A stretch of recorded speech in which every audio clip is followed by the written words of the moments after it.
Tu pensais que l'affaire Didi touchait déjà le fond? Attends de voir le deuxième sous-sol.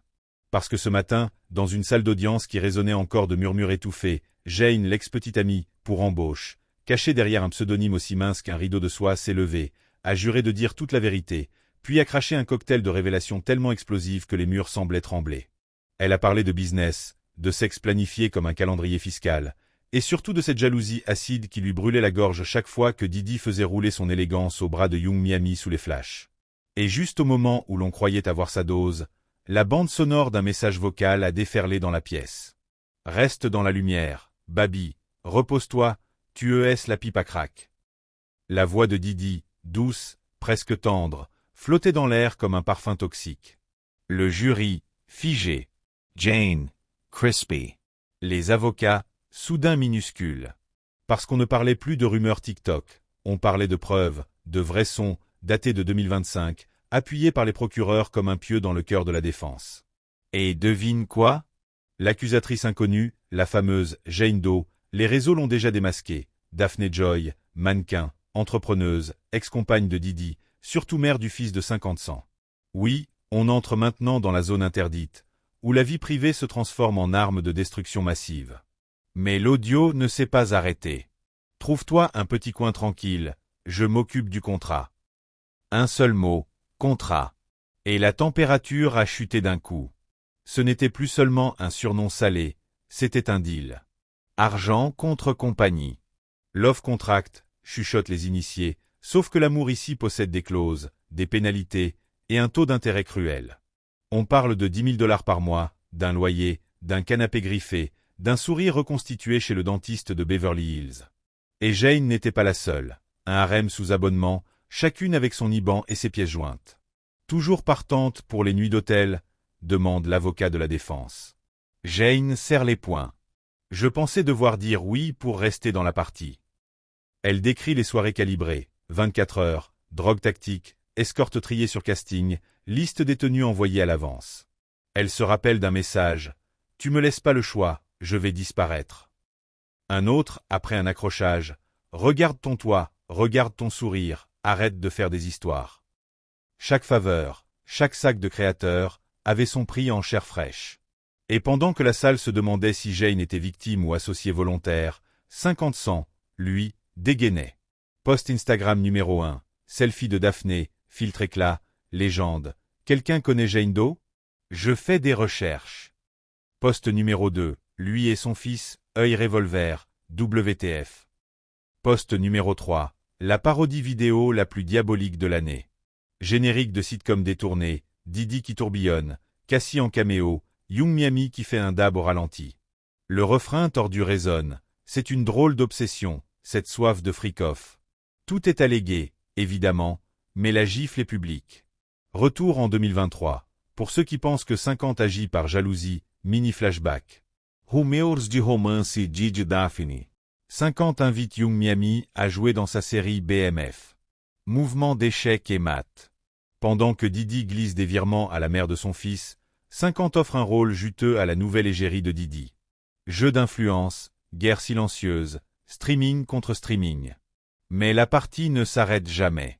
Fête des pères, au lieu d'un collage mignon, 50 posts, bonne fête, petit astérisque astérisque astérisque, j'aurai bientôt la garde complète. 3 étoiles d'autocensure et un coup de poignard judiciaire. Car oui, il réclame la garde de cire, arguant que l'ombre du procès rend l'environnement maternel toxique. Une bombe de plus dans un champ déjà miné. À ce stade, Internet renomme Daphne Joy en « Jane Doe » en lettres néon. Elle suffoque sous les captures d'écran, mais tout d'un coup, elle riposte. Story Instagram, un manifeste, un cri. Parlons plutôt de tes vraies horreurs, viols, coups. Dieu fera le tri. Accusation directe contre 50 Cent, plainte pour diffamation déposée. L'arène virtuelle bascule. Qui oppresse qui? Qui manipule qui? Et la salle d'audience, pendant ce temps, replonge dans les détails. Le All-Star Night, planifié entre Didi, Jane et 3 performeurs masculins triés sur le volet. Jane tente d'esquiver. Photo de papier toilette rose. Désolé, je suis indisposé. Réponse de Didi. Ne demande plus jamais d'oseille. Silence de cathédrale quand le texte s'affiche. Récits d'étranglement, maquillage pour cacher les bleus, mais apparitions fidèles aux nuits d'hôtel pour protéger la location. Et derrière chaque porte close, des caméras. Film de soirée tranquille, promet Didi. Film, oui, mais qui tient la télécommande? Revenons au triangle. Didi reste muet, torse droit, lunettes noires, comme si le monde ne pouvait rien lui coller.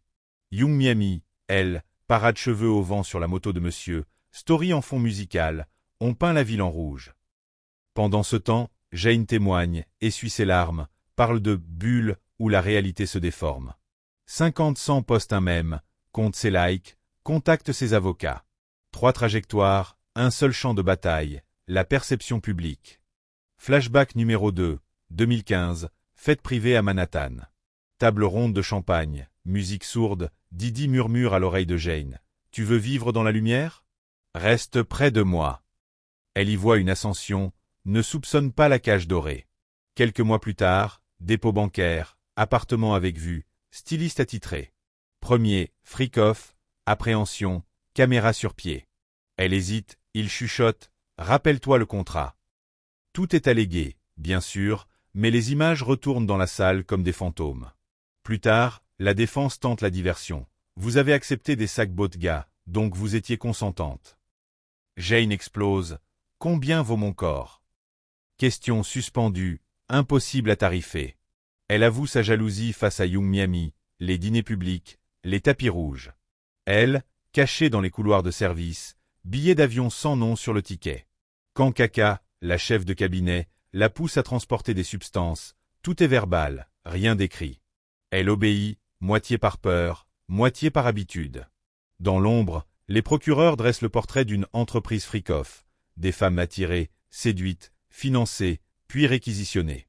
Love bombin comme harpon, argent comme hameçon, sexe comme contrat d'adhésion. Didi paye le loyer, mais facture l'obéissance. Jane demande 15 000 mensuels, il coupe à 10 000, 24 mois signés à la volée, sans papier. La maison est à son nom, mais la clé, c'est lui. Elle monte une ligne de vêtements, chaque robe sponsorisée par une nuit. Jusqu'au jour où l'envie de fuir devient plus forte que la peur de perdre le toit. Mais fuir où, quand 50-100 bombardent les réseaux, que Young Miami papillonne devant les paparazzis, que Didi reste intangible. Jane revient donc encore et encore, parce qu'une cage dorée reste une cage mais protège de la pluie. Les procureurs soulignent la dépendance, la défense parle de choix. Le jury oscille, l'Amérique commente en direct. Retiens ton souffle, car voici la scène finale, version provisoire. Jane toujours à la barre, voix brisée. Je lui dois mon sourire, mais il m'a coûté mon âme. Didi, impassible, note quelque chose dans un carnet Moleskine.